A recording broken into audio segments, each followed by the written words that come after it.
Fazendo terapia, eu percebi que crescer também significa entender que existem lugares que eu amava, mas que hoje eu não gosto mais de frequentar. Pessoas que eu compartilhei momentos importantes da minha vida, mas que hoje estão distantes de mim, ou a amizade apenas não existe mais. E que está tudo bem, porque as pessoas mudam, as prioridades mudam, e hoje algumas coisas já não fazem mais sentido como já fez algum dia. Um professor de psicologia acabou demonstrando, quase que por acaso, que o amor ele não é só emoção, mas também processos físicos, cognitivos, compromisso, decisão, entrega diária, compartilhamento. E isso tudo pode ser intensificado ou diminuído, dependendo de como pensamos sobre isso. Esse professor, esse psicólogo chamado Arthur Aron, ele ficou conhecido porque ele criou 36 perguntas onde estabelece uma conexão mais profunda entre as pessoas. Mas também ele criou um protocolo que chama Protocolo de Desromantização, com 6 perguntas que você responde essas perguntas e em 15 minutos você entende que você não gosta dessa pessoa. Porque funciona assim, o amor, ele se sustenta pela atenção seletiva. Você tem que ter uma atenção intencional para sustentar ali aquela emoção.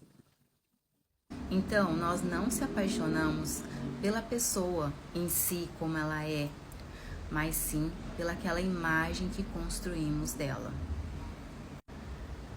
E quando o cérebro é confrontado e você se obriga a encarar a realidade sem filtros, aí o amor começa a se desfazer. Porque quando o cérebro ele encara a realidade sem filtros, pela lógica, pela razão, aquela ideia, aquela imagem que você idealizou da pessoa, ela vai perdendo a força. E aí a química começa a desfazer. Então, na sequência, vamos fazer o teste? Vamos fazer as 6 perguntas juntos? E na sequência, eu vou falando as perguntas e você vai respondendo com honestidade para si mesmo, se faz ou não sentido para você essas perguntas. Depois você coloca aqui nos comentários, tá bom? Vamos lá? A primeira pergunta é o seguinte: liste pelo menos 5 coisas assim que essa pessoa faz ou fez por você no dia a dia. Não a possibilidade de fazer, mas o que de concreto essa pessoa realizava ou realiza para você no dia a dia. Na maioria das vezes, quando a gente pergunta isso, as pessoas não conseguem listar nem 3 coisas. Então, tente listar 5 coisas que essa pessoa fez por você ou faz por você no dia a dia. A segunda pergunta é: se eu conhecesse essa pessoa hoje, sabendo de tudo que eu sei dela, será que eu escolheria ela novamente? Muitas respostas são não. Então, na segunda pergunta, as pessoas já desfazem aquela névoa emocional e aí o sentimento já começa a se dissipar. Terceira pergunta: quantas vezes essa pessoa já ajustou os limites dela por mim e quantas vezes eu já ajustei os meus limites por essa pessoa? Porque quando a entrega é só de um lado, o esforço é só de um lado, já não é amor, é apego. Quarta pergunta: o que eu recebo dessa relação ou dessa pessoa que não pode ser substituído ou que pode ser substituído ou que eu poderia encontrar em outro lugar ou construir em mim mesma? Porque a partir do momento que a gente começa a entender que o cérebro, começa a perceber algo como substituível, aquela ideia de apego, ela começa a se dissipar também. E a pessoa para de se agarrar naquela ilusão que ela criou na cabeça. Quinta pergunta: quem eu me tornei ao lado dessa pessoa? Quem eu estou me tornando ao lado dessa pessoa?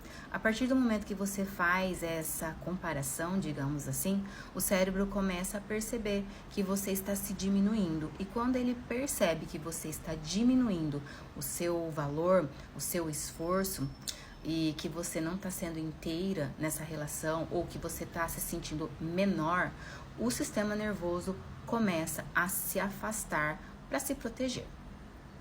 A sexta pergunta: se a minha melhor amiga estivesse se envolvendo com essa pessoa, o que eu diria para ela? Mas seja honesta com você. Porque quando você coloca a lógica na frente da emoção, ela corta aquela sensação de euforia. E aí você para de insistir em justificar. E depois de você responder essas 6 perguntas, para de ficar analisando demais, se dê aí umas 24 horas e então releia suas respostas. E depois, nesse ponto, a mudança começa a acontecer. Porque a química, ela diminui, ela suaviza e você começa a ver realmente a pessoa como ela é e o que realmente ela entrega e o que você entrega nessa relação. Se faz ou não sentido permanecer com essa pessoa ou não. E aí depois, deixa aqui nos comentários pra mim.